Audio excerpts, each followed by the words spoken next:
Well, good morning, and welcome to yet another very crudely produced Wine Steward video. We hope the information that you get makes up for the low production costs expended on this thing. Anyway, we do this once a week to talk to you in a different way. Of course, we publish a email newsletter once a week. Attach this to it. Some like to watch, some like to read. And all of you should be walking in the door and asking about this wine right here. This is the Focused Wine of the Week. Focused Wine of the Week meaning, as of maybe 3 or 4 weeks ago, I said I would be putting the spotlight on one very good wine, one wine that I would call a real wine. And every week I attempt to explain why there are fruit flies in here and why I am harping on about, is that the correct way of saying? I'm talking about, let's just say that, real wines.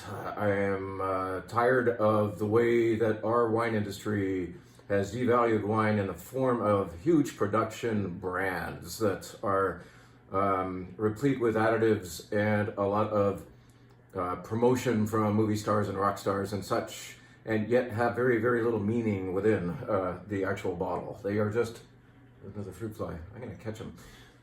They are not meaningful wines. They are not real wines. What's a real wine? A real wine to me is something where the source is strong and tangible, even in the bottle. There he is. There he is. Oh, he's gone. I'll get him.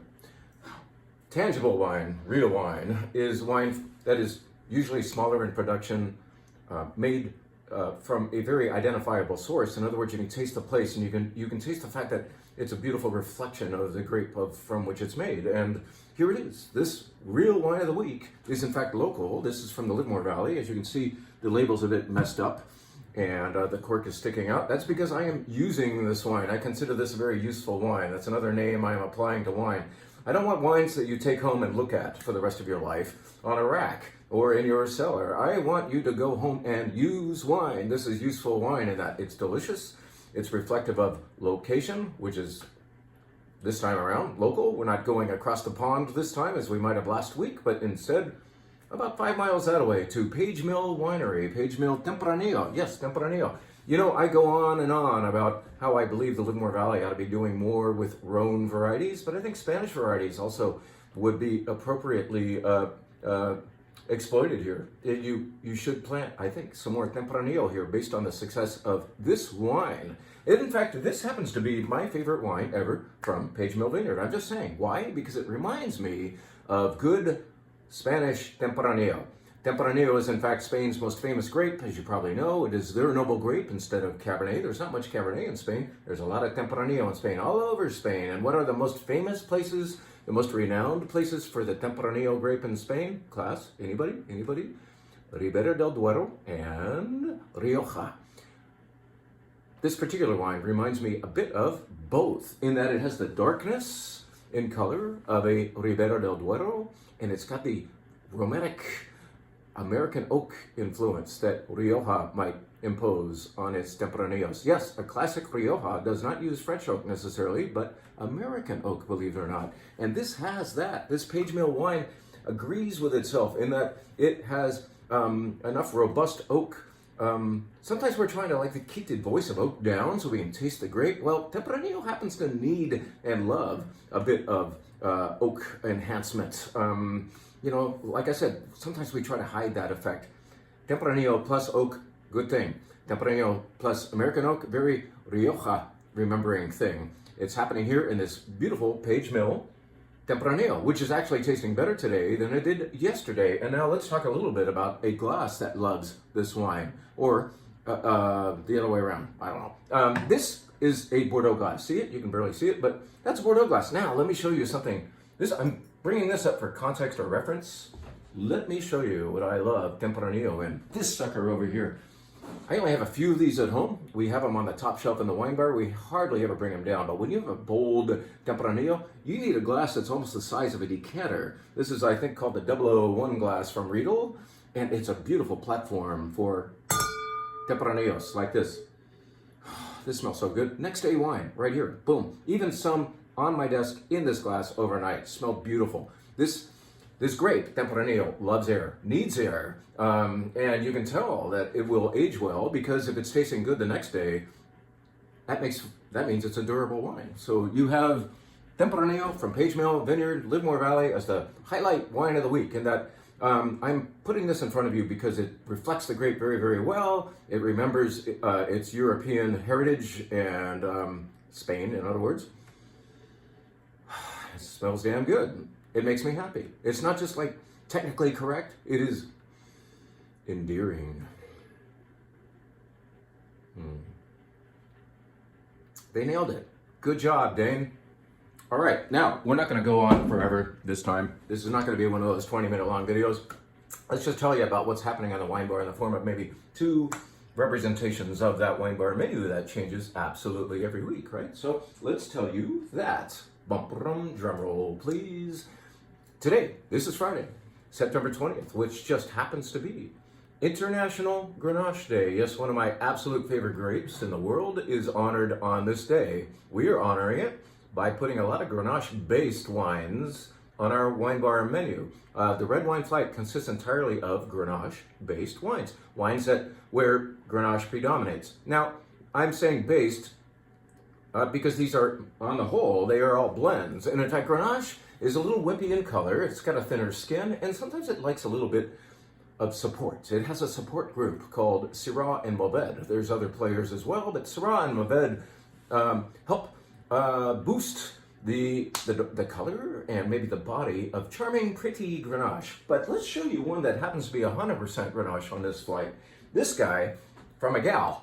This is Clementine Carter, made by a lovely woman. I can't remember her name, and her last name is virtually unpronounceable, but don't worry, this is beautiful wine, Grenache entirely, from a place where it's kind of hard to get that grape ripe. So Grenache kind of needs some heat. It needs some Livermore Valley heat, I would say, to get ripe, but she manages to pull it off in a cooler place. You know, some of the best wines are the ones that are challenged by the climate.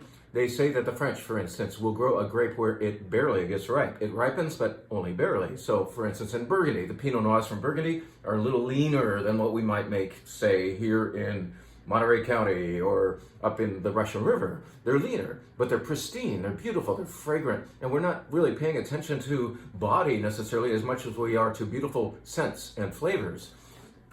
Same idea here. This is Grenache grown in a place where it's difficult to fully ripen it, but she manages to get it done. Clementine Carter Grenache, beautiful stuff, 100% Grenache from where, I keep saying, it's from a place where it's hard to get it ripe. This is the Santa Rita Hills subregion of Santa Barbara County.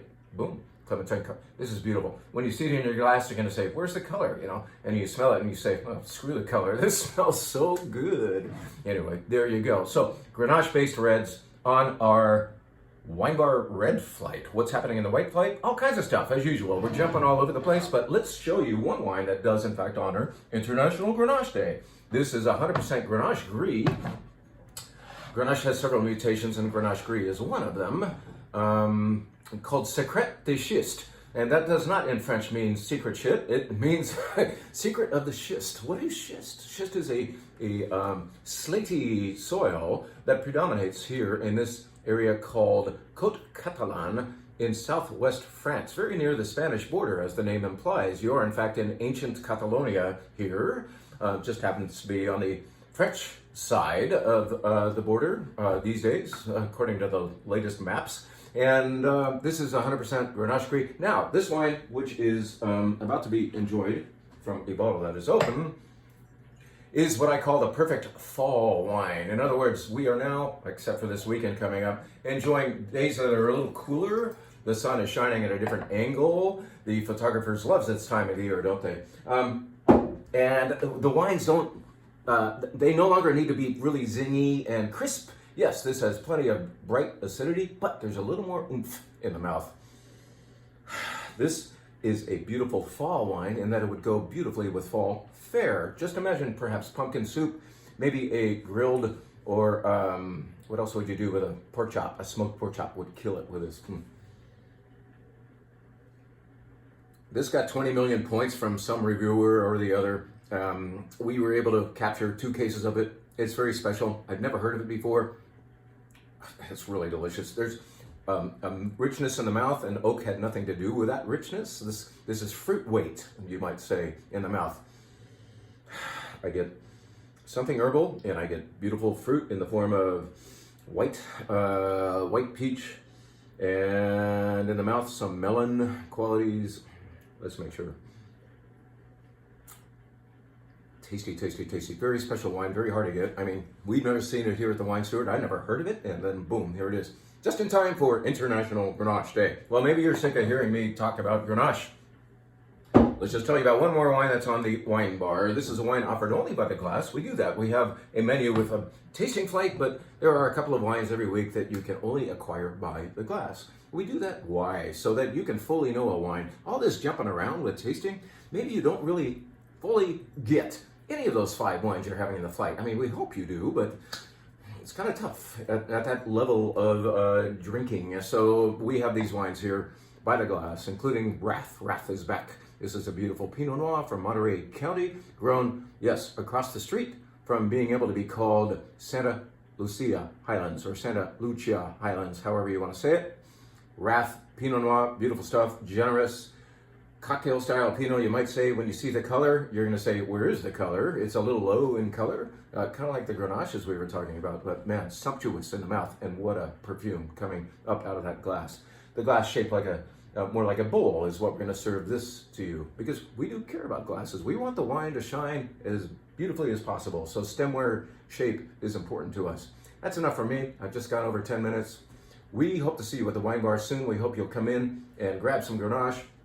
Look up that Clementine Carter, look up that Page Mill Tempranillo, and look for our next event. I don't even know what it's going to be yet, but we will have another sit-down tasting and sales event. We always include the sales part in the title. We need to sell wine, you know. Pretty soon up here in the mezzanine, so keep an eye out for that, all right? Thank you so much. Have a great weekend. Enjoy the beautiful weather coming up.